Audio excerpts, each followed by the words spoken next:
Hello, it's Pocketknife Collector, and today I have something for you that is knife related, but as you can see, this first item on the table today is not a knife.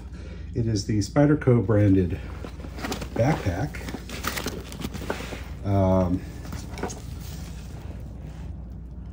With Cordura fabric, and let's see, I think this will tell us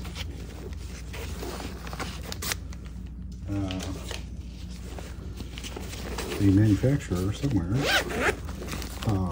VanQuest, Spyderco by VanQuest. So yeah, it's I just took a trip to the Spyderco factory outlet at their Golden, Colorado headquarters, and spent a lot of money. I bought a lot of goodies. In addition to this backpack, I bought some knives, which I will show you. But the main reason I stopped by there was because I had a pile of knives that were in need of some attention, and I had them sharpened and re-tipped and had new clips put on them, and all kinds of little fixes. So I will tell you about that as well in this video. Let's start with some of the new knives. Looks like I picked up 4 knives. Actually, I also picked up some Spyder throwers, the discontinued Spyderco throwing knives, but I don't have those in the backpack right now to show you. And I've done a video on those before, so no need to repeat what I've already covered on the channel. This one was not a purchase. That was actually part of my warranty arrangement with them. These two were straight up purchases. They had this sprint run on the Zome knives that I guess this sprint run didn't do all that well. It's in super blue steel, laminated super blue and SUS 410 with the Zome handle materials. These have been around for a while, and so they are discounted, and so I figured, you know, I guess for whatever reason they're not popular, but seemed like a decent knife to me, so I picked it up at a good price. Super blue is not a stainless steel, and it will patina pretty easily, actually. So those knives will have a darker area there where the laminate line is, out to the edge. So yeah, I picked up that Delica, and I picked up another Sprint. This is the Police 4 in the PD number 1 from Carpenter Tool Steel, which is pretty similar to Crucible's CPM Crewwear steel. It's powder metallurgy, but it is not really stainless, which is part of the reason that these blades are coated. And then we've got burgundy handle scales. These are out of Seki, Japan. On my channel, I've already done videos of the Delica and Della and Endura in this line. Yet to come are the Man Bug and the Dragonfly and the Stretch 2. I don't know if I'll pick them all up. Knowing me, I will be tempted to, but certainly got plenty of each of those models of knives. Just a question of whether or not I want to complete the set here with this sprint run in PD number 1. Which should, you know, it should outcut the standard BD10 steel that most of those are offered in. Significantly outperform, except in stainlessness. Although PD number 1, you know, it's supposed to be pretty comparable to Crewwear. And Crewwear is not stainless, but It's not the easiest thing in the world to rust either. It's not like super glue.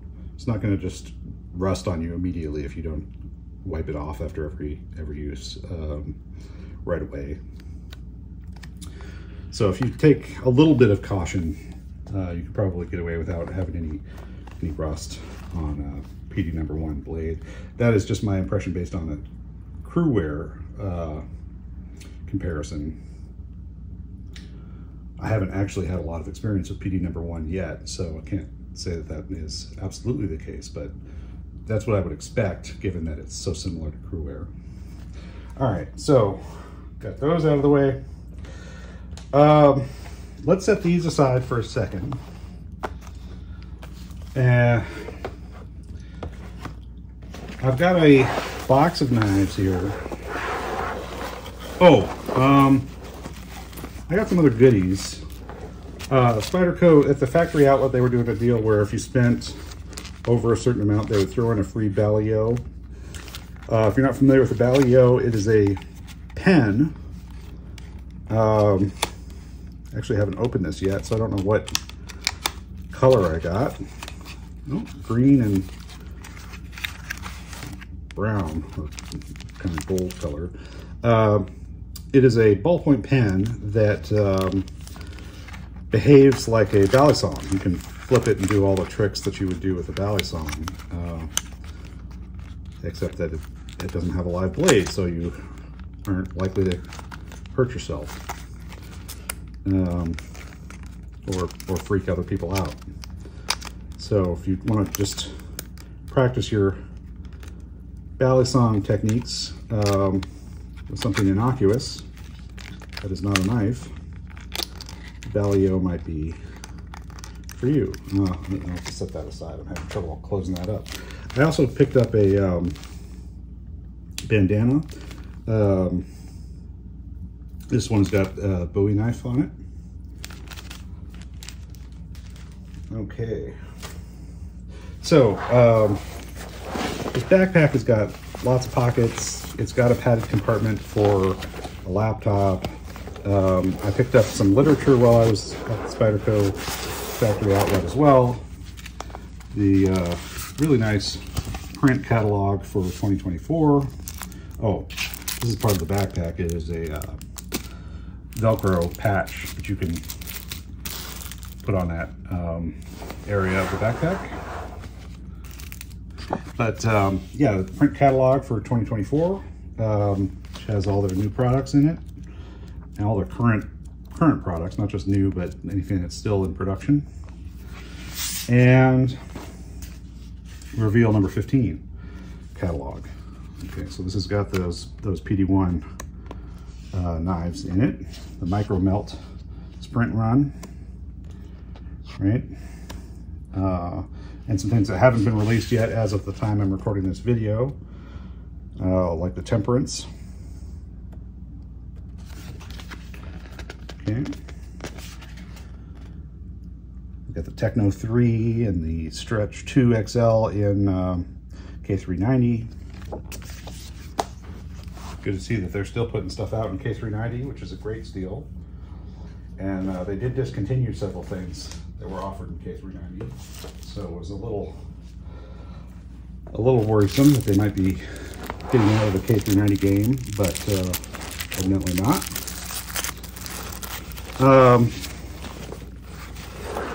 But yeah, I went up there with this box full of Spydercos for repair and sharpening, and I will cut in a video here that shows the condition of these knives before I took them in for warranty service,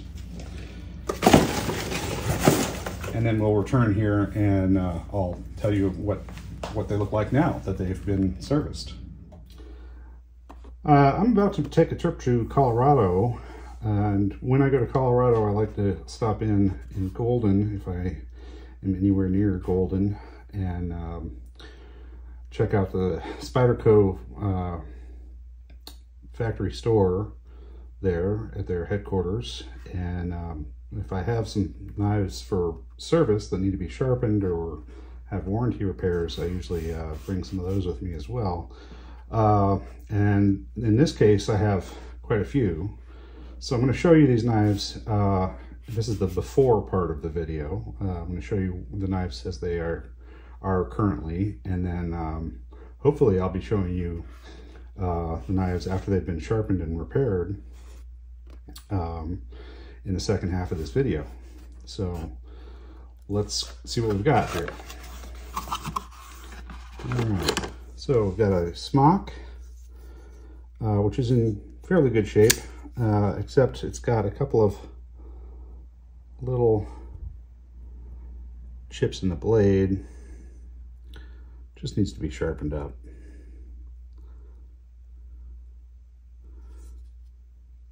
Yeah, just needs a sharpening. All right, so that should be pretty straightforward. Got an old military in 440V. The tip on this is gone, and it's got a little chip. So hopefully we'll get this sharpened up and retipped. Now, just a standard sharpening, Spyderco will do usually for free. If they have to retip something, kind of depends on how badly it's broken, but if it's missing a significant amount of the tip and they have to do a lot of grinding, they will charge you a little bit for that. So it'll be interesting to see whether or not I end up getting charged and how much. Here is a Native 5 Salt in LC200N, and this is missing a tip as well.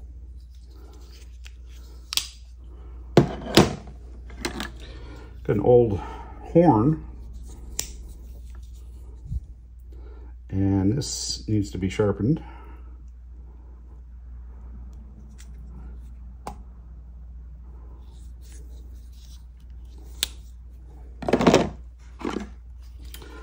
Another Native 5 and S30V. A little bit of the tip is missing on that one. That should be a pretty easy repair.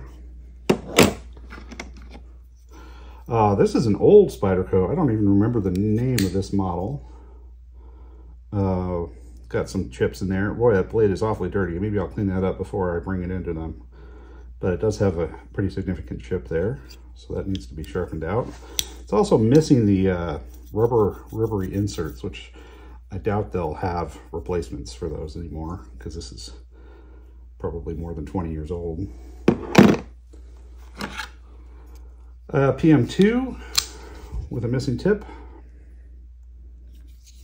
Pretty good chunk of the tip broken off of that one. This is the Rafford Noble version of the Chaparral. Blade's okay, but it's missing a chunk of the handle scale there.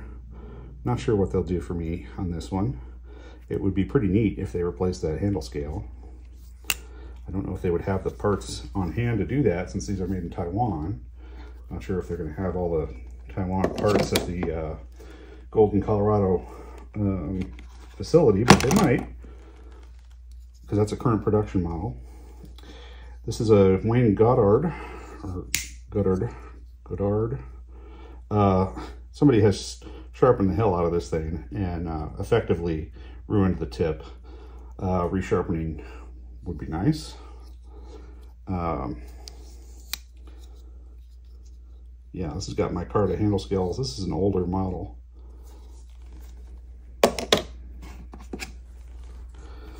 Got a Maniac 2 in 110V.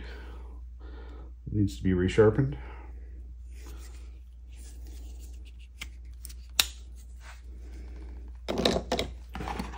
Yet another Native 5 with yet another broken tip.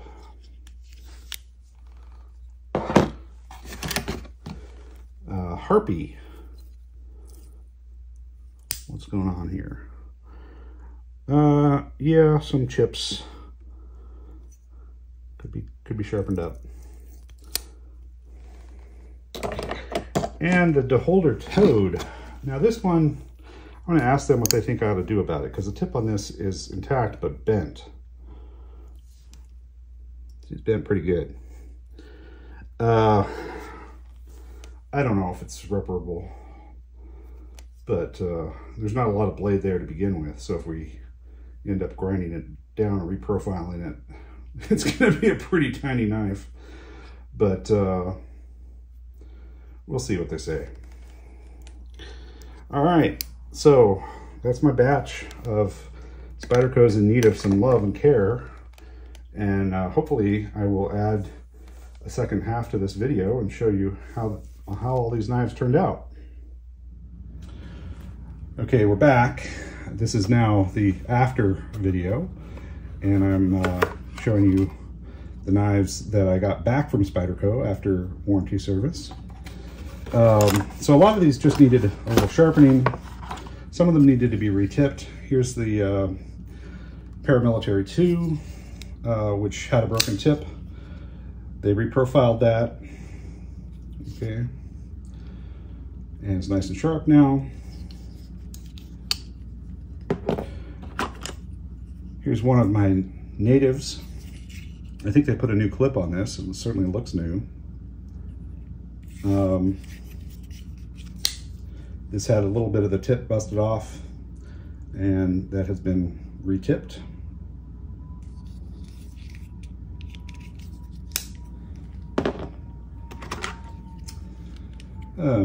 Maniac 2. It's been sharpened. We got rid of that sort of messy looking edge on it.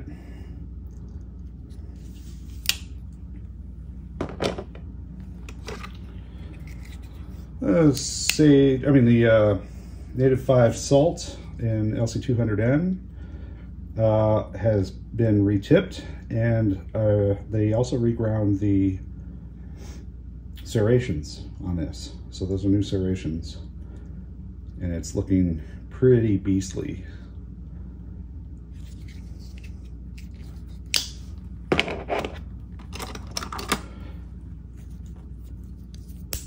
New serrations as well on the Harpy, and a little sharpening.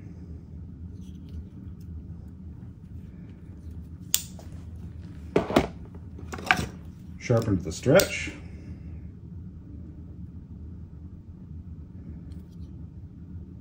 Okay.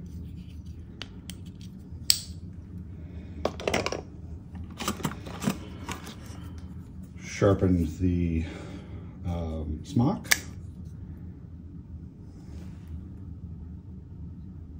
This had a couple little nicks in the blade, in the edge. Looking good now. Retipped and recut the serrations on the military.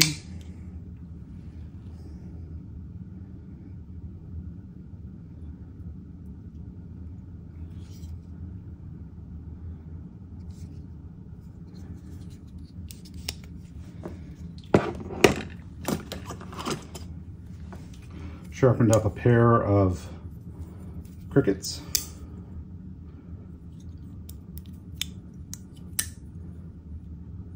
Both plain edge.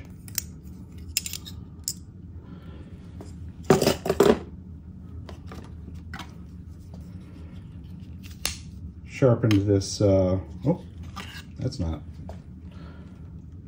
Spyderco. Sharpened up this Native 5, retipped it. Okay.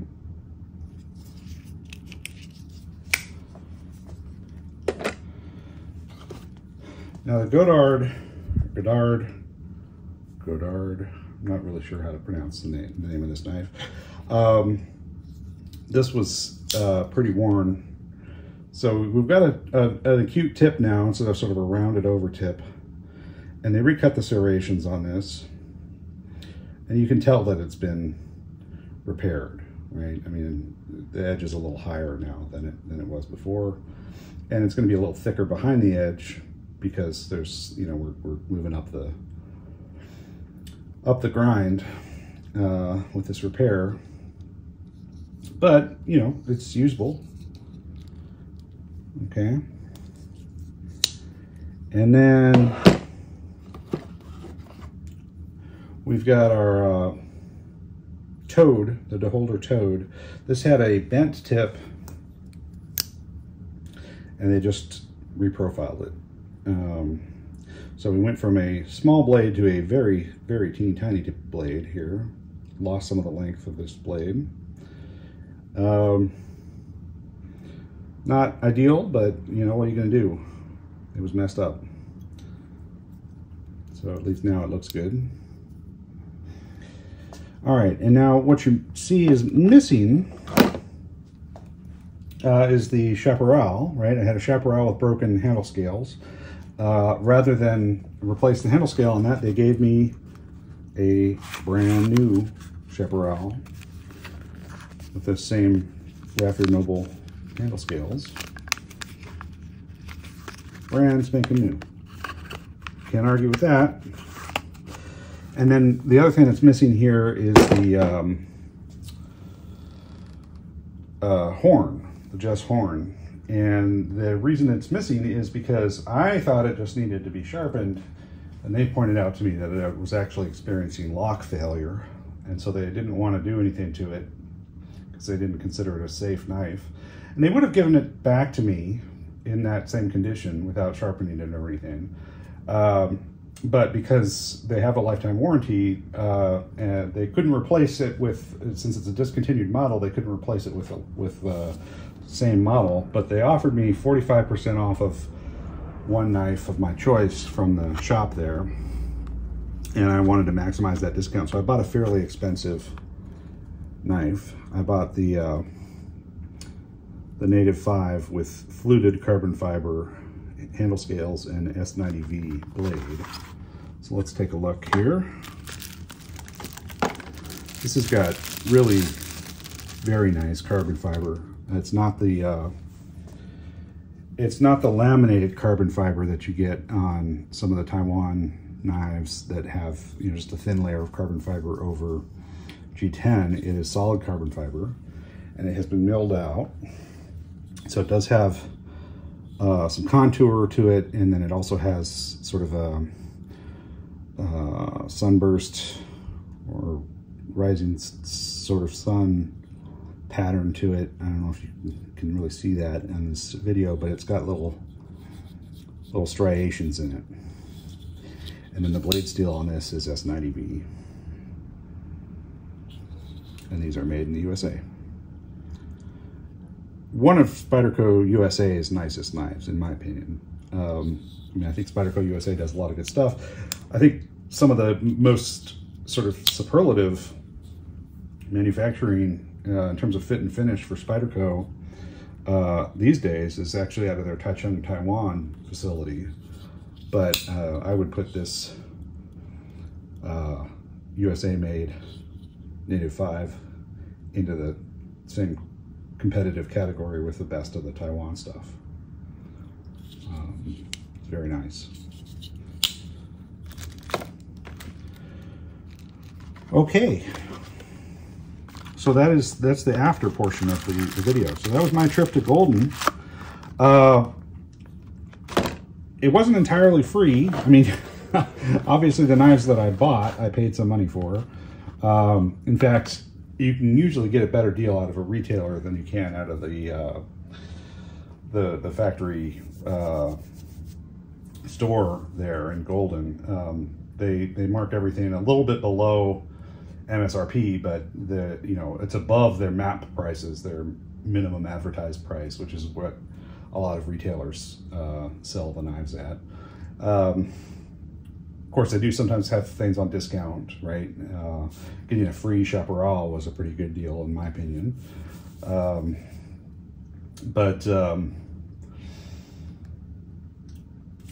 As far as the warranty service, they do charge for doing new serrations, and they can charge for doing a new tip depending on how bad it is and whether they have to really reprofile it, or if it is going to end up with a new tip just from sharpening it. So they kind of ballparked it for me, and they looked at the knives when I brought them in, and they said, $100. And so yeah, all of my warranty service stuff there came in at $100 total, which is not bad for putting, you know, 1, 2, 3, 4, 5, 6, 7, 8, 9, 10, 11, 12, 13, 14 knives back into circulation and replacing a 15th one, that Just Horn model, with the new Native 5, which cost me a little more because I did have to pay the 55% of the MSRP for the Native 5. So that's a little glimpse of all the trouble I got into in Golden, Colorado. I hope this has been interesting, and I hope you get a chance to visit the Spyderco store sometime if you're in the area. It's really a pretty cool place. The people there are very friendly. And, you know, if you've got knives that are broken or damaged, I'd say, you know, take advantage of Spyderco's lifetime warranty and get them fixed up, because they treated me pretty well, and I will happily bring them more warranty service business in the future, I'm sure. All right, thank you. Bye-bye.